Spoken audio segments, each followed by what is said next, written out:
எத்தனை பேர் இருக்கிறானுங்களா கீழே? 1 2 3 4 5 குந்தாணி கீழே 1 6. இறா கருப்பன் இங்கே தான் இருக்காங்க. சவுண்ட் விடுறான் பாருங்க. கருப்பனுக்கா? கருப்பன் காலையில் சாப்பிடலடா.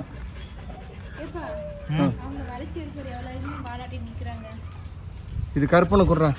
ஒரு பிளேட்டா? கருப்பனுக்கு ஒரு பிளேட் எடுப்பா. கருப்பனுக்கு கொடு. ஆளுக்கு ஒரு பிளேட் எடுங்க. குக்கர் மேலே வைங்க. கருப்பனுக்கு தான் கொஞ்சம் கறியா இன்னைக்கு வந்து அவங்களுக்கு கருப்பனுக்கு ஆளுக்கு ஒரு பிளேட் எடுங்க. அப்பதான் தள்ளி போய் வைக்க முடியும். இல்லடா அதை பாரு கருப்பனுக்கு அவங்க கருப்பனுக்கு எங்கிட்ட இருக்குப்பா. பாருங்க அவனுக்கு கறியை கூட அவனுக்கு கொஞ்சம் பல்லு கொஞ்சம் தொண்டு. நீ குந்தாணி கொண்டு எடுத்துட்டு போ. செம்மியாளுக்கு ஒன்று அது யாவனுக்குன்னா எலும்பு இருக்கிறது குந்தாணி கொடு. அது என்ன பெரிய எலும்பா? அவ்வளோ காலையில் சாப்பிட்டா குந்தாணிக்கு இதே போடு, அதே போடு. காலையில் அவளுக்குலாம் குந்தாணி கொடுத்தாச்சு, கொம்பனுக்கும் கொடுத்தாச்சு.